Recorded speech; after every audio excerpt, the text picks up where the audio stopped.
Londres, janvier 1943. L'aube se lève sur une ville épuisée, épuisée jusqu'à la moelle. Le brouillard qui glisse sur la Tamise n'est pas seulement glacial, il transporte avec lui la poussière des bombes et l'odeur âcre de la fumée de charbon. Mais les gens qui se tiennent au coin des rues ne lèvent plus les yeux vers le ciel à la recherche des bombardiers allemands. Ils regardent les fenêtres closes de l'épicerie du quartier. Ils attendent, alignés, serrant contre de petits carnets de rationnement élimés comme s'il s'agissait de textes sacrés. À l'intérieur de ces carnets se trouvent des coupons, 50 grammes de beurre par semaine, 100 grammes de bacon, un seul frais si la chance vous sourit. C'est une vie au bord du gouffre. Chaque famille britannique connaît cette sensation sourde, cette faim qui ne disparaît jamais vraiment. Mais ce que ces gens ne voient pas, debout dans l'humidité du matin, c'est le fil invisible qui relie cette vitrine vide à un port gelé situé à 3000 kilomètres de là. Arrêtez-vous un instant. Regardez le pain sombre et grossier dans la main du boulanger. Regardez la boîte de lait en poudre sur l'étagère. Regardez le carburant dans le réservoir de l'ambulance qui passe. Rien de tout cela n'appartient réellement à cet endroit. Rien n'a été produit ici. La Grande-Bretagne est une île, une forteresse, oui, mais une forteresse incapable de se nourrir elle-même. Avant la guerre, 50 millions de personnes vivaient ici et près de 70% de leur nourriture venait de l'étranger. En 1943, alors que la guerre dévore chaque ressource, cette dépendance dépasse désormais 90%. La Grande-Bretagne est un patient sous assistance respiratoire et le tube qui la maintient en vie s'étend à travers l'océan le plus sauvage et le plus sombre de la planète, l'Atlantique Nord. Chaque calorie qui garde un enfant londonien en vie, chaque litre de carburant qui maintient un Spitfire dans le ciel, chaque douille tirée par l'armée britannique doit traverser la zone maritime la plus dangereuse de toute l'histoire. Maintenant, essayez une expérience terrifiante. Fermez les yeux. Imaginez la carte de l'Atlantique. Imaginez des centaines de cargos rassemblés dans les grands ports d'Halifax et de St. John's à Terre-Neuve. Maintenant, effacez-les. Imaginez que les convois canadiens disparaissent d'un coup. Imaginez qu'il n'y ait plus de corvettes bondissant sur les vagues, battant l'Union Jack ou la Feuille d'érable. Imaginez qu'il n'y ait plus de pilotes canadiens patrouillant le ciel gris à la recherche du moindre périscope brisant la surface. Si vous retirez le Canada de ce tableau, le silence qui s'ensuit est assourdissant. Sans ce navire, la ligne de vie est rompue. Pas fragilisée, rompue. Les U-boats allemands, les loups gris de l'amiral Dönitz, ne traquent pas seulement des navires, ils traquent le souffle même de cette île. Leur but n'est pas seulement de couler des destroyers, c'est de faire en sorte que la femme qui attend dans une rue londonienne rentre chez elle et trouve une table vide. Leur arme, ce n'est pas seulement la torpille, c'est la famine. Une ménagère britannique a écrit dans son journal pendant les jours les plus sombres du blocus. Nous avons tellement faim. Ce n'est plus une douleur vive, juste une lourde torpeur qui vous donne envie de dormir et de ne jamais vous réveiller. On nous dit que des navires arrivent, mais la mer est pleine de tombes. Et cette mer est en effet remplie de tombes. Mais dans l'obscurité glaciale de l'Atlantique Nord, avant même le lever du soleil, un bouclier empêche l'effondrement total de l'effort de guerre allié. Ce bouclier est forgé dans les chantiers navals de Montréal à Vancouver et manœuvré par des garçons des prairies qui, pour beaucoup, n'avaient jamais vu l'océan avant de s'engager. Ce bouclier a un nom, la Marine royale canadienne et l'aviation royale canadienne. On entend souvent dire que la Grande-Bretagne se tenait seule. C'est un mythe. La Grande-Bretagne tenait parce que le Canada tenait à ses côtés, sur les vagues. Mais que se serait-il passé si cela n'avait pas été le cas? Et si le Canada était resté une petite colonie passive? Et si ces corvettes canadiennes n'avaient jamais pris la mer? Si ces bombardiers n'avaient jamais décollé? Ce n'est pas seulement une histoire de cuirassés et de stratégie. C'est l'histoire de la différence entre une Grande-Bretagne qui continue le combat et une Grande-Bretagne affamée jusqu'à la capitulation. C'est l'histoire de la proximité effrayante du monde avec l'abîme.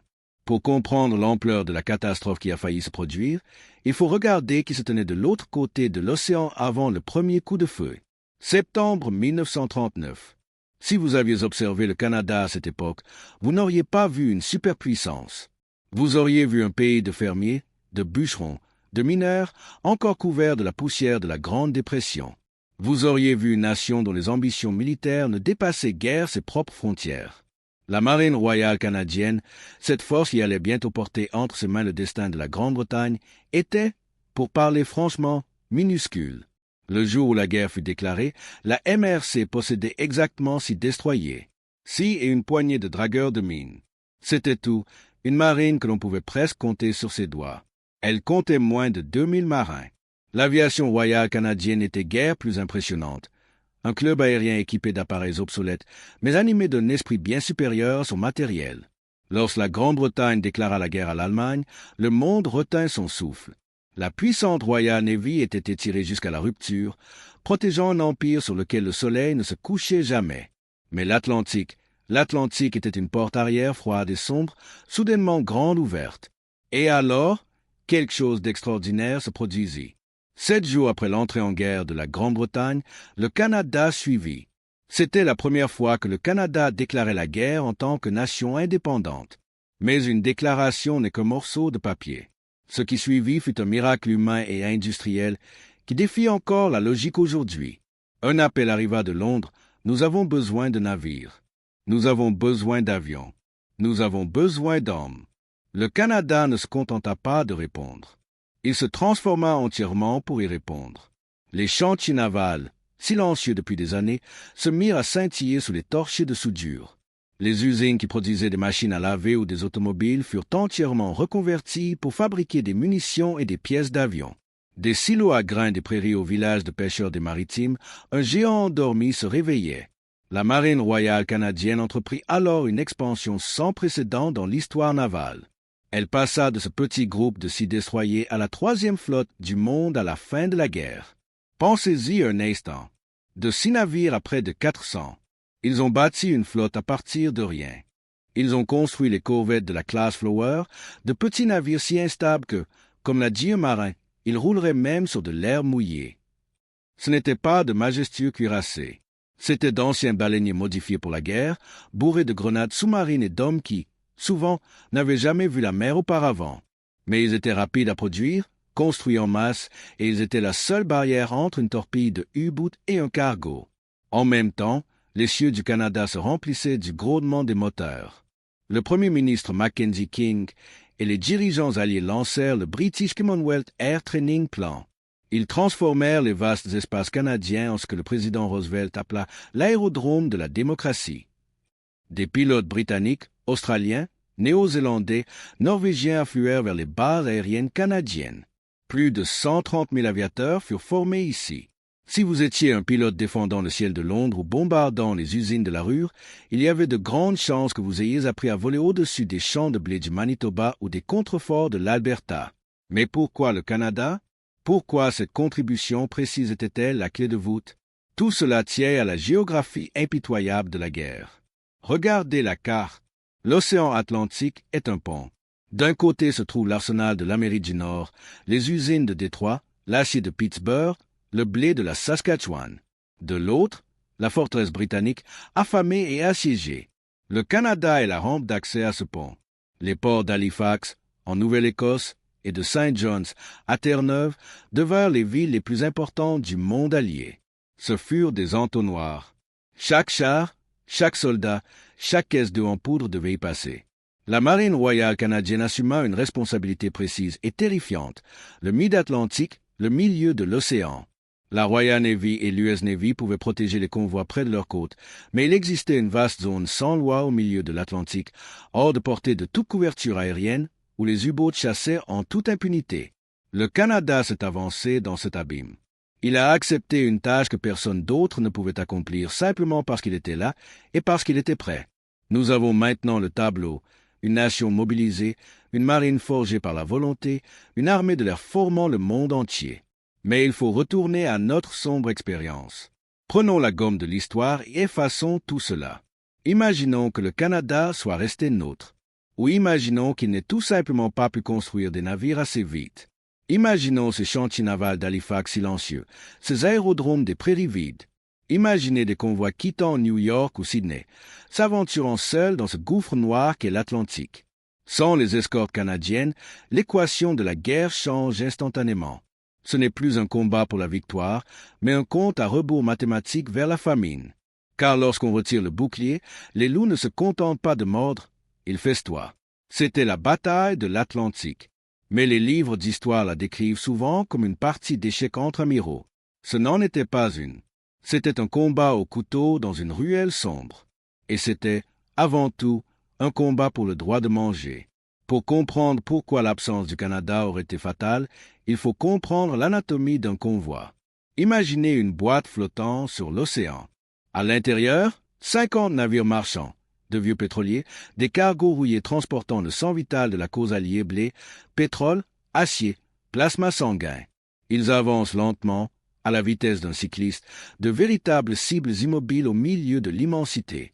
Autour d'eux se trouvaient l'écran, les chiens de berger protégeant le troupeau. C'est là que la marine royale canadienne vécut et mourut. Au plus fort de la guerre, les navires canadiens assuraient près de la moitié de toutes les escortes sur la ligne de l'Atlantique. Les corvettes canadiennes de la classe Flower, comme le HMC Agassiz, le Chilliwack, l'Oakville, étaient des bêtes de somme. Elles étaient trempées jusqu'à l'os. Elles empestaient le diesel et le vomi. Elles étaient d'un inconfort incessant, mais elles étaient toujours là.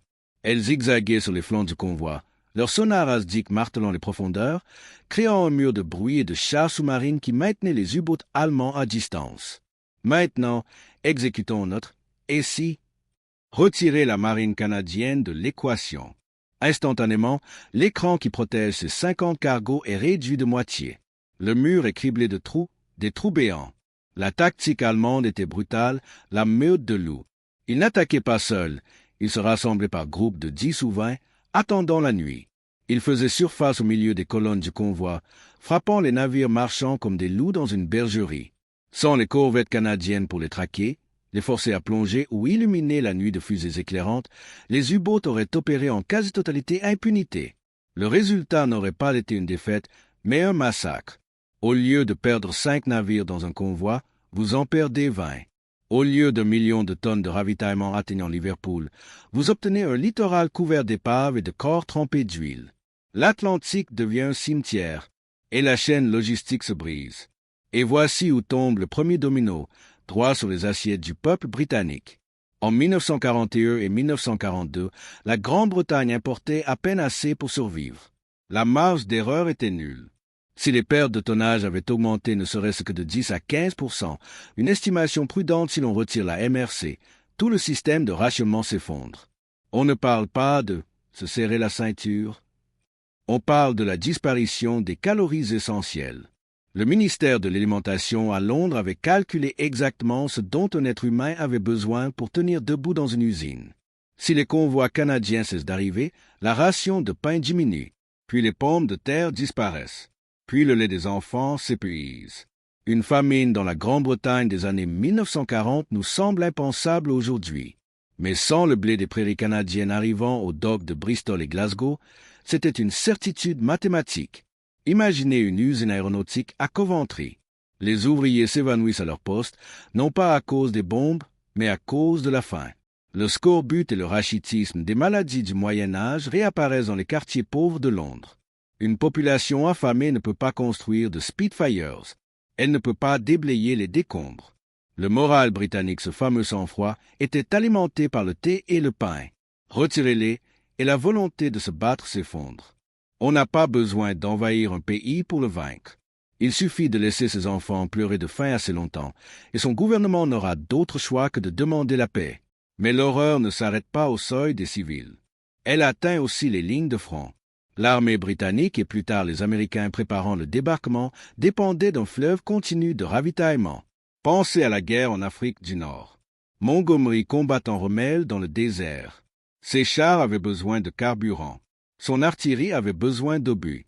Ses hommes avaient besoin d'eau et de viande en conserve. D'où venait tout cela? Il venait par la mer.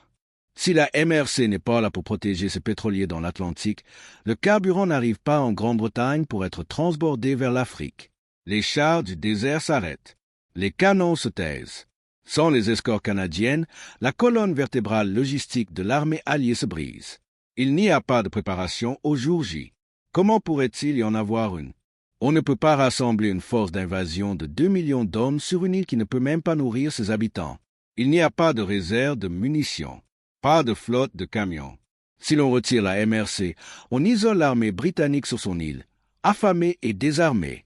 Le haut commandement allemand le savait. L'amiral Dönitz déclara un jour « La seule chose qui m'ait réellement effrayé, ce fut la menace des U-boats. » Churchill était d'accord. Ils savaient tous deux que la guerre se gagnerait ou se perdrait sur les tableaux de tonnage de l'Atlantique. En comblant le vide au milieu de l'océan, en acceptant la tâche ingrate, glaciale et terrifiante d'escorter ses convois lents, le Canada n'a pas simplement aidé. Il a empêché l'étranglement stratégique du dernier bastion de liberté en Europe. Alors, la prochaine fois que vous voyez l'image d'une petite corvette canadienne rouillée, ne voyez pas seulement un bateau. Voyez une ligne de vie. Voyez le pain sur une table londonienne. Voyez le carburant dans un char combattant le fascisme. Car sans ce bateau, la table est vide et le char est mort. Mais l'océan n'était que la moitié de la bataille. Alors que la marine royale canadienne combattait les loups sous les vagues, une autre force canadienne se battait pour empêcher que le gouffre noir ne devienne une condamnation à mort venue du ciel. Et si l'histoire navale vous semble terrifiante, attendez de voir ce qui se passe lorsque nous immobilisons au sol l'aviation royale canadienne. Si les convois étaient la ligne de vie de la Grande-Bretagne, ils traversaient aussi une zone aveugle. Durant les premières années de la guerre, il existait au cœur de l'Atlantique une zone d'océan effrayante. Les marins l'appelaient le gouffre noir. C'était une région située hors de portée des avions décollant de Grande-Bretagne, mais aussi hors de portée de ceux venant de Terre-Neuve. Dans le gouffre noir, les U-boats étaient rois. Ils pouvaient faire surface en plein jour pour recharger leurs batteries. Ils pouvaient suivre les convois à pleine vitesse à la surface, distancer les escortes, puis frapper à volonté. Tant que le gouffre noir existait, la bataille du tonnage était perdue d'avance. C'est ici que l'aviation royale canadienne changea le cours de l'histoire. Depuis les pistes glacées de Gandé à Terre-Neuve et les bases de Nouvelle-Écosse, le commandement aérien de l'Est lança une guerre implacable contre les sous-marins. Il volait à bord de Canso, de Hudson, puis de Librator à long rayon d'action. Ces missions étaient exténuantes. De jeunes équipages canadiens volaient 12, 14, parfois 18 heures d'affilée, fixant l'immensité grise et monotone de l'océan, luttant contre la glace sur les ailes et la fatigue dans leurs esprits. Mais leur impact fut décisif. Un avion n'avait même pas besoin de couler un U-boot pour être efficace. Le simple fait d'être présent suffisait. Si un commandant de sous-marin apercevait un avion, il devait plonger. Et un U-boot submergé et lent, aveugle et impuissant. Il ne peut pas suivre un convoi. L'arc contribua à refermer le gouffre noir. Ils transformèrent la zone sur des Allemands en un champ de chasse mortelle. Appliquons maintenant notre gomme. Clouez l'arc au sol. Sans ces patrouilles canadiennes à long rayon d'action, le gouffre noir reste grand ouvert. Les U-boats continuent d'opérer en surface, chassant comme des loups dans un champ sans berger. Le taux de perte des navires marchands dans l'Atlantique central explose. Souvenez-vous des calculs de famine que nous avons faits plus tôt. Sans couverture aérienne pour forcer les U-boats à plonger, les convois ne subissent pas seulement de lourdes pertes, ils sont anéantis. Les mathématiques de la survie basculent irréversiblement vers le désastre. Mais la contribution canadienne à la guerre aérienne n'était pas seulement offensive. Elle consistait aussi à porter la guerre jusqu'à l'ennemi. Des milliers de Canadiens servirent dans la Royal Air Force, mais l'Arc forma aussi ses propres escadrons. À la fin de la guerre, l'Arc comptait 48 escadrons outre-mer. Prenez le numéro 6 groupe du Bombay Command. C'était une formation entièrement canadienne. Nuit après nuit, des milliers de jeunes Canadiens montaient à bord de Halifax et de Lancaster pour voler dans l'espace aérien le mieux défendu de la planète. Ils frappaient les industries allemandes, les usines de carburant synthétique et les nœuds de transport. Ils obligèrent l'Allemagne à garder des centaines de milliers de soldats et des milliers de canons antiaériens sur son propre territoire plutôt que de les envoyer sur le front de l'Est ou défendre les plages de Normandie. Si vous retirez le numéro 6 groupe, vous retirez une énorme partie de la pression sur la machine de guerre nazie. L'industrie allemande se rétablit plus vite. Le flux de ravitaillement vers l'armée allemande augmente. La guerre s'allonge. Mais peut-être que la perte la plus catastrophique si le Canada disparaissait ne serait même pas un escadron de combat. Ce serait une école. C'est la partie de l'histoire souvent négligée, mais c'est sans doute le facteur le plus crucial de la victoire alliée dans les airs. On l'appelait le programme d'entraînement aérien du Commonwealth britannique BCATP. Au début de la guerre, la Grande-Bretagne réalisa une vérité terrifiante. Elle pouvait construire des avions, mais pas des pilotes.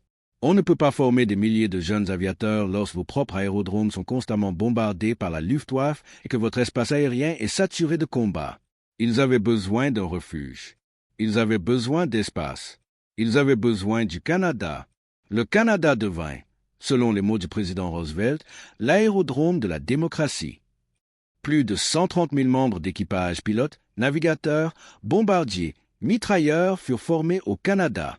Ils venaient de Grande-Bretagne, d'Australie, de Nouvelle-Zélande et de tout le Commonwealth.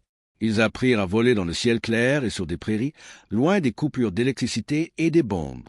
L'ampleur de cette opération était stupéfiante. Des centaines d'aérodromes furent construits dans des villes qui n'étaient parfois que de minuscules points sur la carte. Les avions jaunes d'entraînement devinrent un élément familier du ciel canadien. Pour la dernière fois dans ce chapitre, jouons notre jeu dangereux. Fermez les écoles de pilotage. Imaginez la Grande-Bretagne tentant de former autant de pilotes sur son île étroite, pluvieuse et ravagée par la guerre. C'est physiquement impossible. Sans le BCATP, la Royal Air Force et les flottes aériennes alliées auraient affronté une pénurie critique de personnel en 1942 ou 1943. Vous pouvez posséder tous les Spitfire et les Lancaster du monde, mais si l'homme dans le cockpit est mal formé parce qu'il n'a eu que la moitié des heures de vol nécessaires, il mourra et la mission échouera. La Luftwaffe ne fut pas vaincue uniquement par de meilleures machines, mais par une vague incessante d'équipages alliés bien formés qui ne cessait jamais d'arriver. Cette vague commença au Canada. Si vous coupez cette source d'hommes, la guerre aérienne au-dessus de l'Europe change complètement. Les Alliés perdent la supériorité aérienne et sans supériorité aérienne, l'invasion de l'Europe, le jour J, devient une mission suicide. Ainsi, lorsqu'on demande comment la Grande-Bretagne pourrait s'effondrer, la réponse vient autant du ciel que de la mer. Sans l'arc patrouillant l'Atlantique, les convois coulent. Sans l'arc bombardant l'Allemagne, la machine de guerre nazie se renforce. Et sans les écoles de formation au Canada, la RAF manque de pilotes. C'est un échec en 3 volets. Une cascade de catastrophes qui laisse la Grande-Bretagne exposée, sans défense et pratiquement clouée au sol.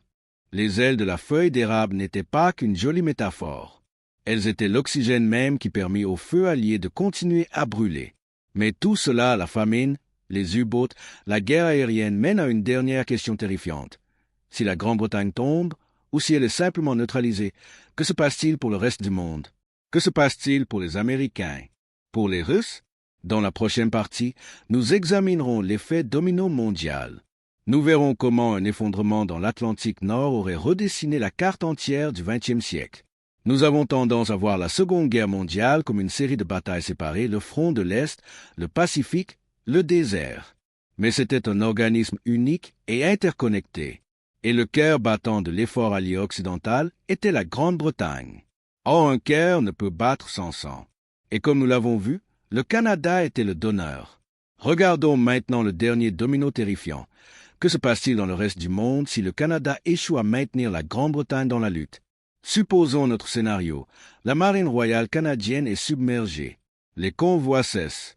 La Grande-Bretagne, affamée et à court de carburant, est forcée de signer en 1942 un armistice de neutralité avec l'Allemagne, ou devient simplement une île neutralisée et impuissante, incapable de soutenir une armée massive. À cet instant précis, toute la carte stratégique de la guerre s'effondre. Commençons par les États-Unis. En 1942, l'Amérique est l'arsenal de la démocratie. Ils avaient les chars, les hommes et l'argent. Mais ils avaient un problème de géographie. Ils étaient à 3000 milles des nazis. La Grande-Bretagne n'était pas seulement une nation, c'était le plus grand porte-avions insubmersible du monde. C'était l'entrepôt de l'invasion de l'Europe. C'était la caserne de millions de soldats américains. Sans la marine royale canadienne maintenant l'Atlantique ouvert, et sans une Grande-Bretagne tenant bon, les États-Unis n'avaient nulle part où installer leurs machines de guerre. On ne peut pas lancer le jour J depuis New York. On ne peut pas faire voler un bombardier B-17 de Boston à Berlin et retour. Sans la Grande-Bretagne comme base de départ, la libération américaine de l'Europe occidentale devient une impossibilité logistique. La vaste armée américaine reste bloquée du mauvais côté de l'Atlantique, incapable de briser la mainmise d'Hitler sur Paris, Amsterdam ou Bruxelles. Le second front s'évapore avant même d'être planifié. Maintenant, regardez vers l'Est. Regardez l'Union soviétique. En 1942 et 1943, l'armée rouge est engagée dans une lutte à mort contre la Wehrmacht. Staline hurle pour que les alliés occidentaux ouvrent un second front afin de réduire la pression. Si la Grande-Bretagne est mise hors de combat en raison de l'étranglement de sa ligne de ravitaillement, Hitler n'a plus à se soucier de son flanc occidental. Il n'a plus besoin de garder des centaines de milliers de soldats pour défendre les plages de France contre une éventuelle invasion. Il n'a plus besoin de milliers de canons de 88 mm pointés vers le ciel pour stopper les bombardiers venant d'Angleterre. Il peut prendre tout cela, chaque char, chaque canon, chaque soldat et les envoyer à l'Est. Imaginez la bataille de Kursk ou de Stalingrad avec un demi-million de soldats allemands supplémentaires et une supériorité aérienne totale. L'Union soviétique, résiliente qu'elle fut, aurait pu rompre. Ou pire encore, Staline et Hitler auraient pu négocier une nouvelle trêve, laissant les nazis en contrôle total de l'Europe de l'Ouest pour toujours. Et qu'en serait-il de la carte de l'Europe elle-même? C'est le plus glaçant de tous les scénarios. Même si les Alliés finissaient par vaincre l'Allemagne peut-être des années plus tard, peut-être en utilisant la bombe atomique, la carte de 1945 serait radicalement différente. Sans la marine canadienne permettant l'accumulation de forces en Grande-Bretagne, il n'y a pas de jour J en 1944. Il n'y a pas de libération de la France ou des Pays-Bas par les démocraties occidentales. Si le régime nazi finit par s'effondrer, qui comble le vide? L'armée rouge, déferlant depuis l'Est. Dans notre réalité, le rideau de fer est tombé au milieu de l'Allemagne. Dans une réalité sans le Canada, ce rideau de fer aurait pu tomber sur la côte de la Manche. Toute l'Europe, de Varsovie à Paris, aurait pu passer sous contrôle soviétique. L'Europe de l'Ouest libre et démocratique que nous connaissons aujourd'hui existe parce que les Alliés ont pu débarquer en Normandie. Ils ont pu débarquer en Normandie parce que la Grande-Bretagne était une base sûre. La Grande-Bretagne était une base parce que l'Atlantique était ouvert. Et l'Atlantique était ouvert grâce à la marine royale canadienne. C'est une ligne directe, une chaîne de causes et d'effets. Le Canada n'expédiait pas seulement du blé.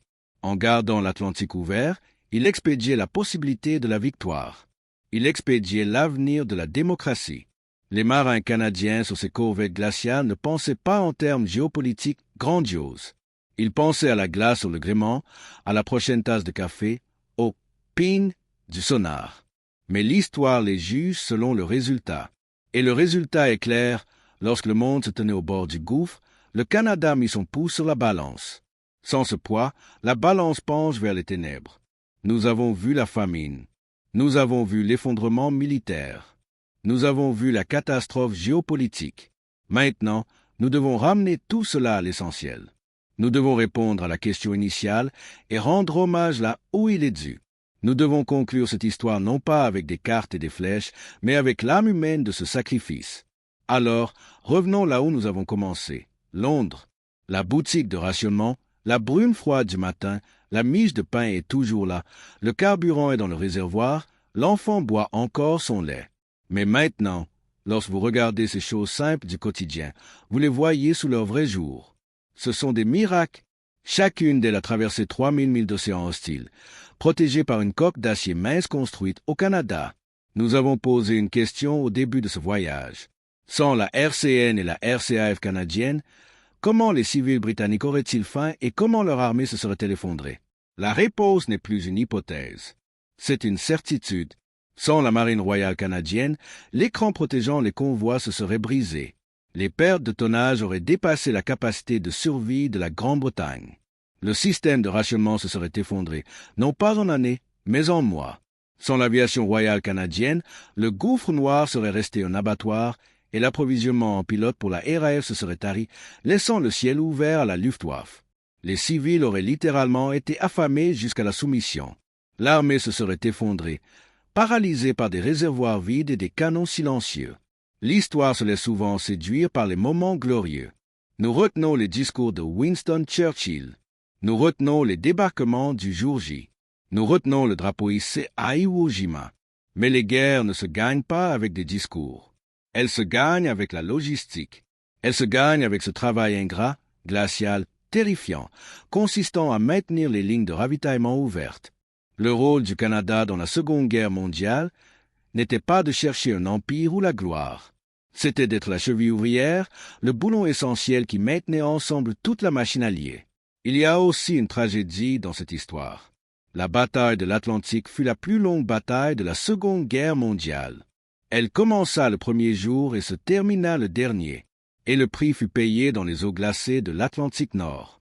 Plus de 2000 membres de la marine royale canadienne donnèrent leur vie. Plus de 700 membres de la RCAF moururent dans les seules opérations maritimes. La plupart n'ont pas de tombe, si ce n'est la mer.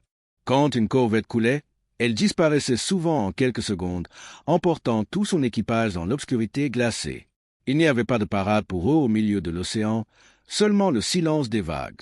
Ils étaient des fermiers du Saskatchewan qui apprirent à lire un sonar.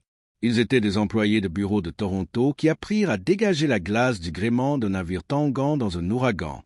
Ils étaient la génération qui s'est levée lorsque le monde s'effondrait.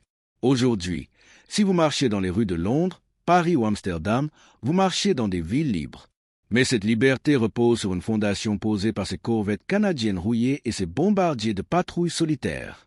Alors, la prochaine fois que vous regarderez une carte de la Seconde Guerre mondiale, ne regardez pas seulement les lignes de front en Europe.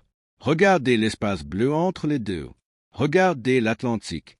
Et souvenez-vous que, dans l'heure la plus sombre, lorsque les lumières s'éteignaient partout en Europe, il y avait une ligne de vie, un pouls, un battement venant de l'ouest.